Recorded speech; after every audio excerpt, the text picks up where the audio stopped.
I read an article recently about New Zealand's Prime Minister, Jacinda Ardern, who handled the coronavirus pandemic extremely well in her country. So I posted it to Facebook saying I was really impressed with her empathy, honesty, and decisiveness. Pretty quickly, though, somebody replied to my post saying, hey, just FYI, Taiwan has eliminated it, if elimination means no cases in the community for 15 plus days, has 5 times the population of New Zealand, much closer proximity to China, and has never had to do a lockdown. Vietnam's success is also remarkable, considering the size of their population and proximity and ties to China. Just saying. He also added, Confucian cultures prefer to have their results speak for themselves, but I'm Western, so I'll toot their horn for 'em. Well, my friend had a point. Culture matters. And my point, of course, is that leadership matters as well. Well, Edenicity doesn't prescribe any type of culture or leadership, though I think some promising legal, financial, and governance models would do very well there. But here's the real question. Is Edenicity the kind of place you would want to live during a pandemic or other disaster? The short answer is an emphatic yes. Cities, designed like modern Edens, for economic and ecological abundance. I'm Kev Polk, your guide to Edenicity. Welcome to episode 16, where I'll discuss the Edenicity of disaster preparedness. Now, it's early May 2020, and strangely enough, I was thinking about epidemics and disaster preparedness. Not surprisingly, so were the world's media. The May 7th, 2020 issue of Politico included a list of all possible future disasters that we might worry about. And I thought, great, here's a list of problems that I can check against the design of Edenicity to see how robust it is. So our major themes today are preparedness, ecological resilience, and a notion from permaculture, which is that the problem is the solution. You'll see why in a moment. Well, let's start with what's on everybody's minds: pandemics and biothreats. Edenicity is high density, like twice as many people per square kilometer as Columbus, Ohio, for example. And that's frankly scary during a pandemic. Now, in the coronavirus pandemic, the rich are moving to small rural towns and hitting the supermarket, and then there's a shortage in food for everybody else. Now, this is a short-term shock that will have long-term logistical solutions, but still, it's got people somewhat worried. In a scary enough pandemic, anyone who can afford it will move to the country. But Edenicity is not like a normal city. It's a little bit like having the country in the city. Its transportation design builds social capital by increasing access to social encounters. But this is embedded in a system that can maintain the highest quality of life during social distancing. Most of the food that people eat is grown right on their rooftops and on the block where they live.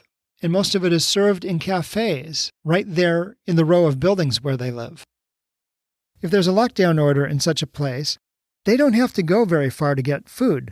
This is really different from, say, Columbus, Ohio, where I live, where you still need to get out to a grocery store or order takeout. And the problem there is that so is everybody else from all over the city. So every week, perhaps several times a week, even during a stay-at-home order, we have to get out there in public and mingle with people from all over the city. This is what I call distant encounters. And right now, the way normal cities are designed, there's no way to avoid them. Edenicity, though, would very easily constrain contacts to block or even building level interactions. So the cafes might shut down and they might do door-to-door delivery. But because they're right there in the building, this would cost very little time and very little expense compared to what we're doing right now in Columbus. And it would drastically shrink the bubbles of exposure that you have. So yes, you might have an outbreak on a block if something were very, very contagious. But that outbreak would be something that you could contain within a block or at worst within a village or town. So a citywide outbreak would be much less likely than in today's cities. The other thing that I want to look at when it comes to pandemics is transportation. Now, if you download the reference design, which I encourage you to do if you haven't done already, you'll see that there are two separate transportation systems. Now, loop and hyperloop, which I get into in episode 12, would have built-in ultraviolet sanitation and routine washing, and also cycle their air rapidly through HEPA filters. The bicycle transportation system includes sheltered bike paths throughout the city. So in a pinch, you can get anywhere in a reasonable amount of time by bicycle in the open air, which is much less vulnerable to disease spread than enclosed spaces. And if you're mobility impaired, then certainly an electric mobility vehicle. So Edenicity would be a much better place than any of today's cities during a pandemic because of its ability to limit distant encounters during social distancing and lockdowns, and also because its transportation infrastructure includes bicycle transport in the open air, and because the loop and hyperloop transit systems would have built-in sanitation by design. Okay, so much for pandemics and biohazards. What about earthquakes, volcanoes, and tsunamis? Well, the first line of defense that Edenicity has is that it's quite small. It's not a sprawling city by any means. By occupying less than 1.4% of the land, we have the option of locating it out of flood inundation zones and fault lines. So simply locating them intelligently would go a long way toward mitigating those hazards. In addition, the bricks that would be available from the loop and hyperloop installations would be built to seismic standards. In fact, this is already standard in the specification that the Boring Company has for the bricks that they're producing in their tunnels that they're digging now. Now, speaking of tunnels, where would you like to be when an earthquake hits? Most people kind of shudder to picture themselves in a tunnel, especially in a high-speed vehicle in a tunnel. But the advantage of these systems over things like highways is that they are underground, where the force of seismic waves is much lower than at the surface. And they have the ability to slow down instantaneously throughout the system at the first sign of an incident. So basically, the cars would not all crash into each other or into the sides of the tunnels. They would very rapidly slow down and get you to safety. I'll talk a little bit more about the tunnel construction in a moment. Let's talk about storms. Well, first of all, by building the city to California or Japan's seismic standards, we can also have structures that withstand wind loads. And by building them outside of flood zones, that mitigates a lot of the flood risk. Now, at the block level, the water retention basins would be built very much like those in Village Homes in Davis, California, which have been able to take really large flood events, actually not just on the property, but also from the surrounding town, without incident. So these would be built easily for 1,000-year-plus events and basically just retain the water in the soil rather than trying to channel it away. So each block in Edenicity is designed to weather a 1,000-plus year flood event. Now, because each village has its own loop entrance, these would definitely need to be on high ground, but the tunnels themselves would be waterproof.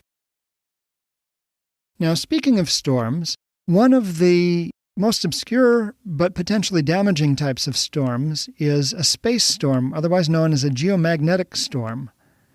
And these happen when a solar flare, which is a big eruption on the sun, hits the Earth with radio pulses that interfere with communications, or with what's called a coronal mass ejection, which are charged particles that hit the atmosphere. And when these hit the Earth, these create giant coronas, or northern lights, and can have massive and horrible effects for surface electrical infrastructure. According to Wikipedia, the largest recorded geomagnetic perturbation, resulting presumably from a coronal mass ejection hitting Earth's magnetosphere, was the solar storm of 1859, the so-called Carrington event, which took down parts of the recently created U.S. telegraph network, starting fires and shocking some telegraph operators. Some telegraphers, on the other hand, were able to continue operating with their batteries disconnected powered by the aurora-induced currents in the lines, with normal or improved signal quality. A pair in Portland, Maine, and Boston, Massachusetts conversed in this way for nearly 2 hours at the height of the storm without any man-made power supply. So that gives you a sense of the power of these events. And the vulnerabilities are enormous. They can directly damage satellites. They can bring down the GPS system and everything that depends on it. Now, of course, Edenicity, with its underground loop transit system, would be far less vulnerable to GPS outages than people traveling by surface streets. So that's a point in its favor. One of the other vulnerabilities is long-distance power grids, including transformers and generators. According to the Politico article, quote, the worst-case scenario, whether brought on by man-made cyber attack or a so-called geomagnetic disturbance from space, is the physical destruction of critical infrastructure, particularly generation equipment. The problem with that is that this equipment is really hard to replace. It might take many years to rebuild. And in that time, you have millions of people, potentially, without power. This is life-threatening to many of us as we go through the seasons. Summer in Arizona is intolerable without air conditioning. Winter through most of North America is nearly impossible to get through without electricity. So it's very destructive, and so it makes the so-called electromagnetic pulse bomb, the EMP bomb, a particularly attractive weapon to powers like North Korea. And so there's certainly civil defense planners who lose a lot of sleep over that.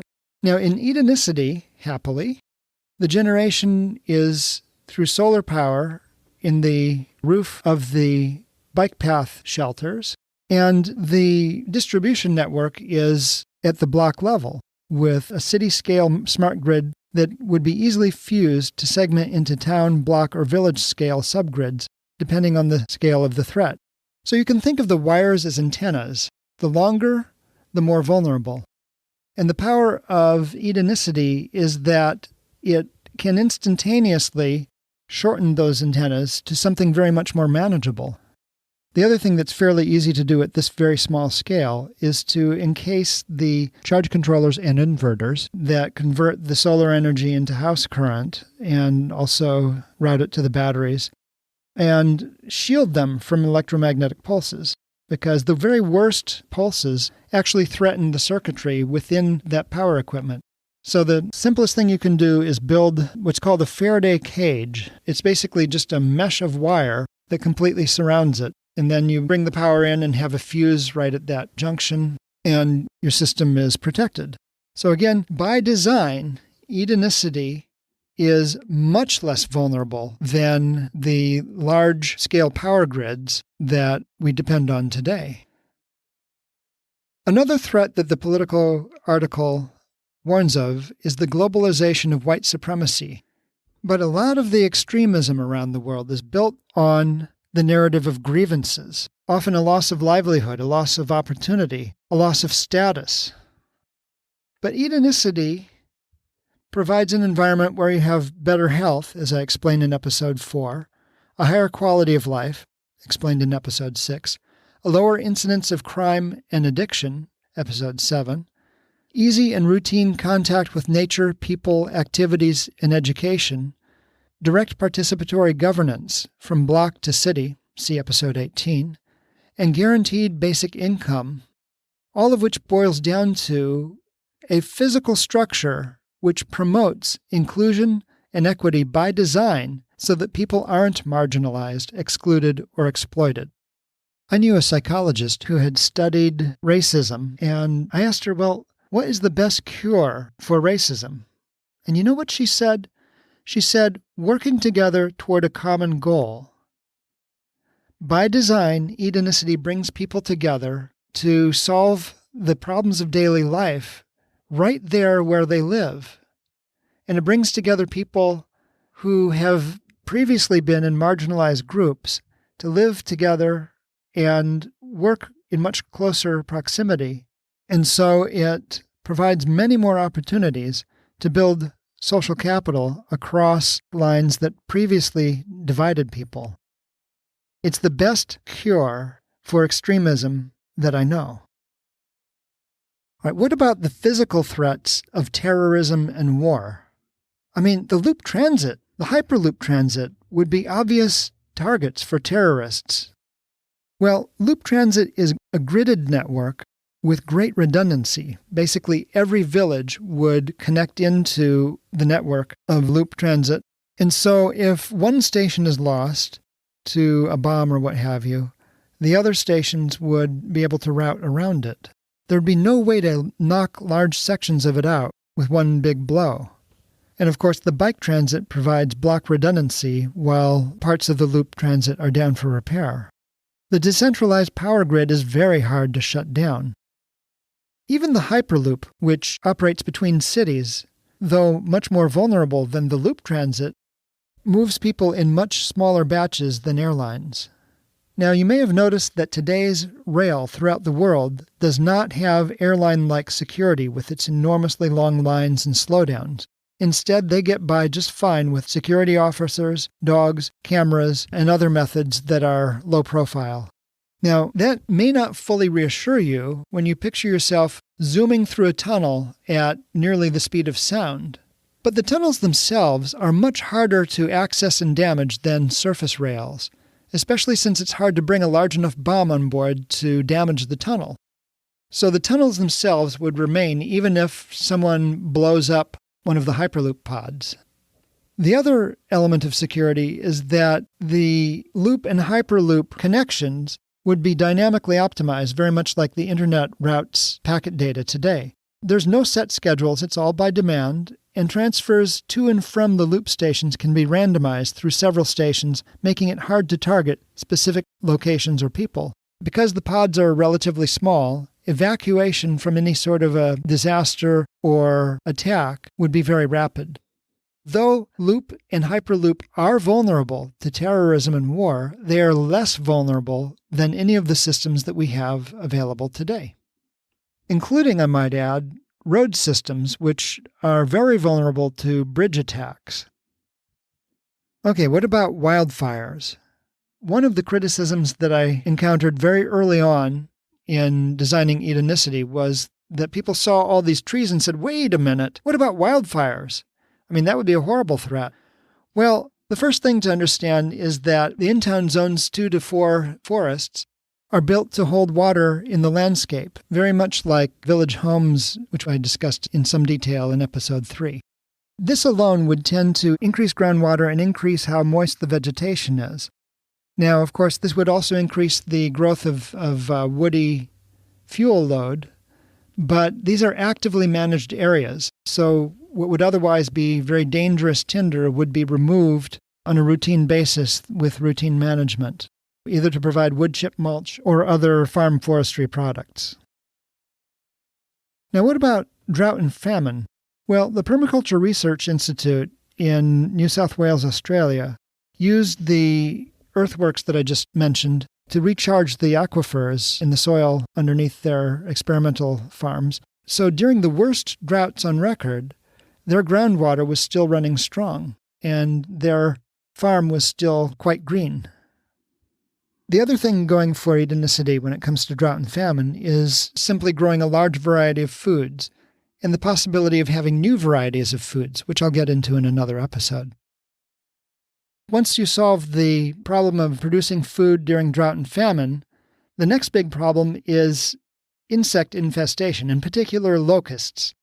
Desert locusts have been ravaging northern Africa and the Mideast this year, and it's been a huge problem. These are city-sized swarms that can travel up to 100 kilometers a day and terrorize a region that's over 1,000 kilometers across.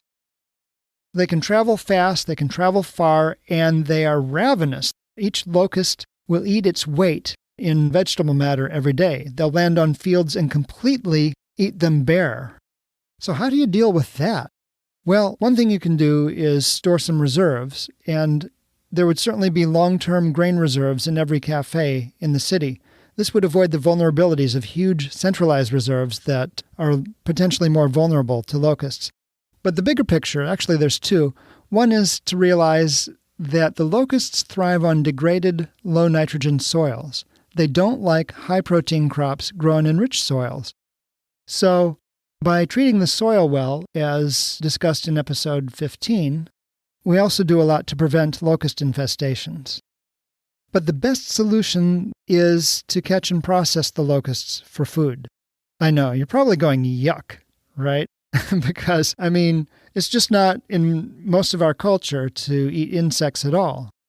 But the popularity of sky shrimp may have actually curtailed plagues in places like Thailand, where routine day-to-day harvesting of locusts from millet fields fetches a higher price overall than the entire millet crop.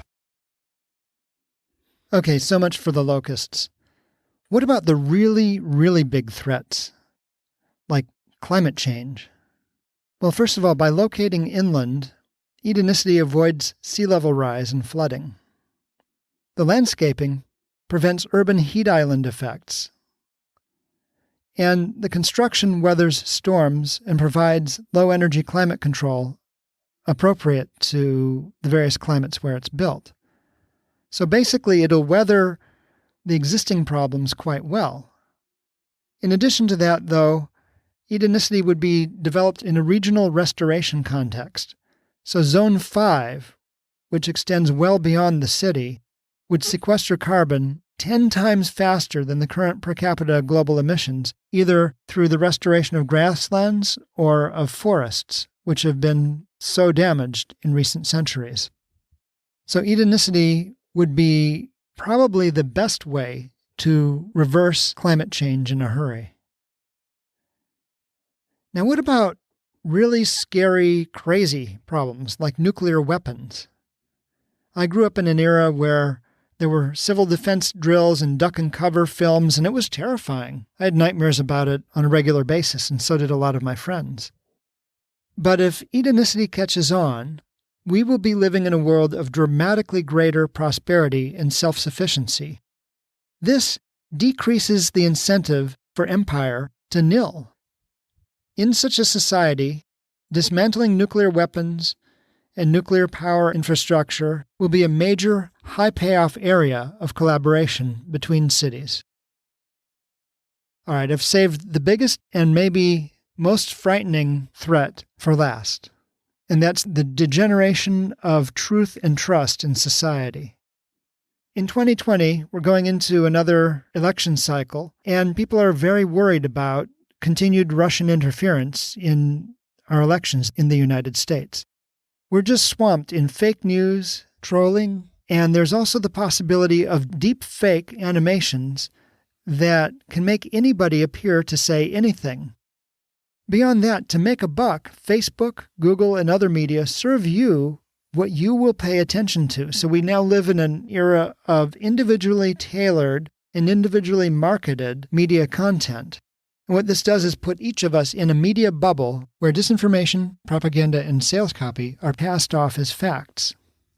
Nevertheless, the physical structure of Edenicity lends itself to a governance model that grounds our political activity in the landscape and the various nested communities in which we live.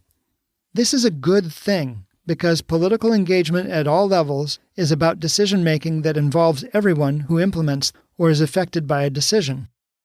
Delegation is necessary, just for efficiency's sake, but it doesn't have to be a sign-off every 4 years. I picture weekly cafe meetings with ad hoc delegates to weekly block meetings, and delegates from those in turn to biweekly town and monthly city meetings. This has the advantage of making the media and public services personally accountable to the populace on a routine basis, and grounding decisions in daily life rather than abstract ideology. The corporate world has long experimented with governance structures, and I'll have more detail about these in episode 18. The world is a dangerous place with pandemics, earthquakes, tsunamis, volcanoes, storms, geomagnetic storms, electronic weapons, bioweapons, nuclear weapons, political extremism, terrorism, war, wildfire, drought, floods, famine, infestations, climate change, and weaponized ignorance. Does it seem strange that Edenicity addresses all of these threats so well? Well, it shouldn't. Edenicity embodies robust ecological design. and over billions of years, ecosystems have overcome just about every conceivable threat. Sound ecological design is remarkably resilient. Where should you be during the next disaster? In the most robust ecology and economy you can find. Yet another reason to build Edenicity. If you enjoyed episode 16, please be sure to subscribe so you don't miss a show. If you haven't already done so, please visit the news link at edenicity.com to download a copy of the reference design. And please join me next time when I'll discuss the Edenicity of population growth and maintenance. I'm Kev Polk, and this has been Edenicity.